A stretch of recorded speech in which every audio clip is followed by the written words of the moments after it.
మహబూబ్ నగర్లో ఘనంగా మేడే వేడుకలు.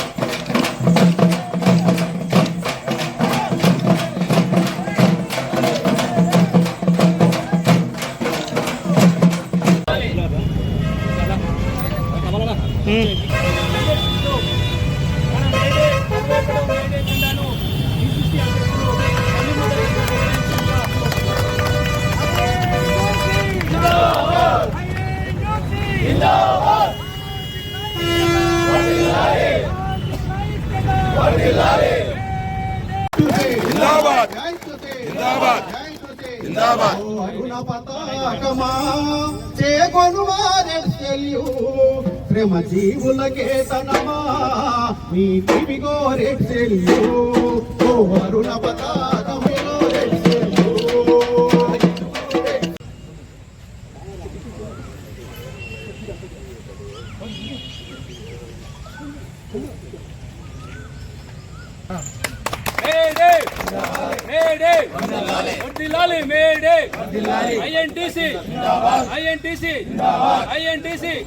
కార్మికుల ఐక్యత, కార్మికుల ఐక్యత, ప్రపంచ కార్మికులారా, ప్రపంచ కింద జరిగిన ఒక సంఘటన ఇవాళ కార్మికులకు ఒక ప్రత్యేక దినంగా ఏర్పరచుకొని కార్మికుల హక్కుల కోసం మనమంతా కూడా ప్రతి సంవత్సరం మేడే సందర్భంగా పోరాడుతూ మన డిమాండ్స్ అంతా కూడా ముందుకు పెడుతున్నాం.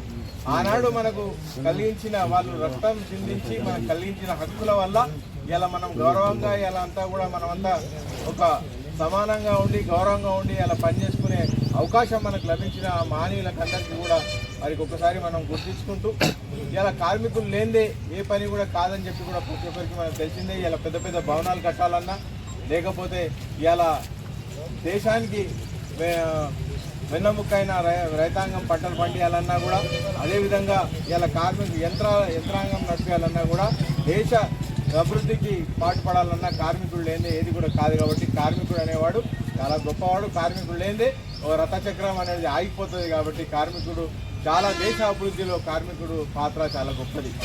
చేసి 8 గంటల పని దినాలను సాధించుకొని వాళ్ళు ప్రాణత్యాగానికి సిద్ధపడి ఎంత దూరమైనా పోయి ఎంతో మంది ప్రాణాలను అర్పించి 8 గంటల పని దినాలను సాధించుకొని అప్పటి నుంచి కార్మికులందరూ కూడా ఐక్యంగా పోరాడితే ఏదైనా సాధించుకోవచ్చు అని ఒక మెసేజ్ ను ప్రపంచానికి చాటిన దినం ఈ దినం. అంటే మీలోన ఐక్యంగా ఉంటే మన పాలమూరు కూడా పోరాటాల గడ్డ. ఈ పాలమూరు కూడా కార్మికులు కూడా అత్యధికంగా కార్మికులు మొత్తం దేశానికి కాదు ప్రపంచానికే సప్లై చేసినటువంటి గడ్డ పాలమూరు గడ్డ. ఇక్కడ నుంచి ఎంతో మంది ఇప్పుడంటే మిషన్లు వచ్చినాయి కానీ గతంలో ఎంతో మంది మాన్యువల్ గా పెద్ద పెద్ద కట్టడాలు, పెద్ద పెద్ద కోటలు, పెద్ద పెద్ద బ్రిడ్జులు అవన్నీ కూడా కార్మికులే కష్టపడి వాళ్ళ చెమట చుక్కల ద్వారా కట్టినటువంటి ఈ నిర్మాణం మన భారతదేశ నిర్మాణంలో అత్యధిక పాత్ర కార్మికులది. కేంద్ర ప్రభుత్వం అనుసరిస్తున్న విధానము ప్రధానంగా ఈరోజు కార్మికుల హక్కులను ఉల్లంఘించి లేబర్ కోడ్లు పూర్తిగా మార్చేసి వాళ్ళకు మినిమం వేజ్ కానీ తర్వాత వాళ్ళకి వచ్చే బెనిఫిట్స్ కానీ పూర్తి గ్యారంటీ లేకుండా చేసే విధంగా ఈరోజు చట్టాలు రూపొందించారు. ప్రధానంగా ఈ చట్టాల కొరకు ఈ దేశంలో ఉన్న అన్ని కార్మిక సంఘాలు సమైక్యంగా ఏర్పడి ఎంత పోరాటం చేసినా ఈ మోడీ ప్రభుత్వము జిద్దుగా లేబర్ కోడ్ను అమలు చేసే విధంగా ముందుకెళ్తుంది. కాంగ్రెస్ పార్టీ ఆశయం మొదటి కూడా ఈ దేశంలో జీడీపీ పెరగాలంటే కేవలం కార్మికుల శ్రమ తప్పదు కాదని చెప్పి గుర్తించి ఆ రోజు నెహ్రూ గారిని స్టార్ట్ చేసుకుంటే ఈ రోజు రేవంత్ రెడ్డి వరకు కూడా అదే పార్టీ నడుస్తున్న ప్రభుత్వాలు కాంగ్రెస్ పార్టీ ప్రభుత్వాలు నిర్ణయం తీసుకొని అప్పటి నుంచే ఈ కార్మికులకు ఈ 8 గంటల పని దినాలు పెట్టించారు. ఇప్పుడు సెంట్రల్ గవర్నమెంట్ కేంద్ర ప్రభుత్వం బీజేపీ ప్రభుత్వం వచ్చిన తర్వాత వాళ్ళ కోడ్లన్నీ లేబర్ కోడ్లన్నీ నాశనం చేసి ఈరోజు లేబర్ని కష్టాన్ని దోచుకుంటుంది. కనుక మీరందరూ కూడా ప్రపంచ కార్మికులంతా ఏకంగా అండి ఈ బిల్లుకు వ్యతిరేకంగా అందరూ పోరాడండి. ఇది అంతా వెళ్తూ ఉంటారని తెలియజేస్తూ ఇంకోటి కూడా ఎన్నో ఏళ్ళ నుంచి ఇక్కడ 8-10 మంది ఉంటున్నాయి. ఐఎన్టీసీకి నేను ఓవేదననే ప్రెసిడెంట్, వర్కింగ్ ప్రెసిడెంట్. ఇక కార్మికులు ఒకరు ఐఎన్టీసీ నుంచి కూడా ఎవరు లేకుంటారు. రాములు రామ్మన్పాడు వర్కులు 8-10 వర్కర్లే 10 మంది ఉంటారు. మేము 10 మంది ఆ రోజు జెండా ఎగిరిస్తాం. ఈడ నేను ఈ సందర్భంగా అందరికి తెలియజేసి ఏంటంటే అందరు 35 మంది కార్పొరేటర్లు ఉన్నారు. వారందరూ కూడా వాళ్ళ వాళ్ళల్లో పనిచేసే కార్మికులు ఉన్నారు కదా, వాళ్ళందరూ తీసుకొచ్చి ఐఎన్టీస్లో సభ్యత్వం చేయించండి. కార్మిక సోదరులందరికీ పేరు పేరున శుభాభినందనలు. ఇవాళ కార్మికుడు లేనిదే ఎక్కడ కూడా అభివృద్ధి లేదనేది నిత్య సత్యం. ప్రభుత్వాలు ఏవి వచ్చినా, ప్రభుత్వ నిర్ణయాలు ఏవి తీసుకున్నా కార్మికులను దృష్టిలో పెట్టుకుని ఇప్పటిదాకా తీసుకొస్తున్నటువంటి ఉదంతాలు మనకు తెలుసు.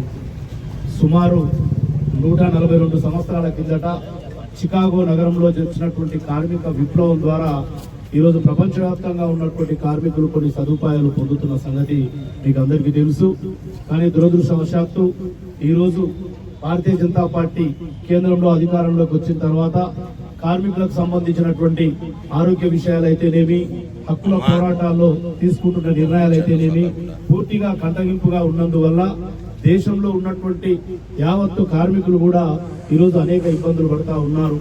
మనం 8 గంటల గారు, ఉమ్మడి జిల్లా రాష్ట్ర కార్యదర్శి సత్యనారాయణ గారు, out sourcing employees union, contract workers union branch అధ్యక్షుడు రంగన్న గారు, చెన్నయ్య గారు, మొగలయ్య గారు, అట్లనే గోపాల్ నాయక్ గారు, ఈ కార్యక్రమంలో హాజరైన అందరూ కూడా ముందుగా మేడే శుభాకాంక్షలు చేస్తూ నేనేం మాట్లాడడం ఒక 2 అంశాలు అన్న వాళ్ళకి దృష్టికి తీసుకురావాలనేది. సార్ ఇక్కడ ఆసుపత్రిలో పనిచేస్తున్నటువంటి కార్మికులు, శానిటేషన్, పేషెంట్ కేర్, సెక్యూరిటీ వాళ్ళు ఇక్కడ దాదాపు 25 ఏళ్ళు 30 ఏళ్ళకి ఇక్కడ పనిచేస్తున్నారు. కనీస వేతనాలు నోచుకో. మనం భవిష్యత్తులో కూడా కాంగ్రెస్ కూడా మనం నిలబడగలుగుతాం, మున్సిపల్లో కూడా మనం ఏగించుకుంటా అని చెప్పించి ఆ మాటతో మే 1 తారీఖు సంవత్సరం లోపల మనం రిజిస్ట్రేషన్ సంబంధించి కూడా చేశాం. అదేవిధంగా జరిగింది. ఆయన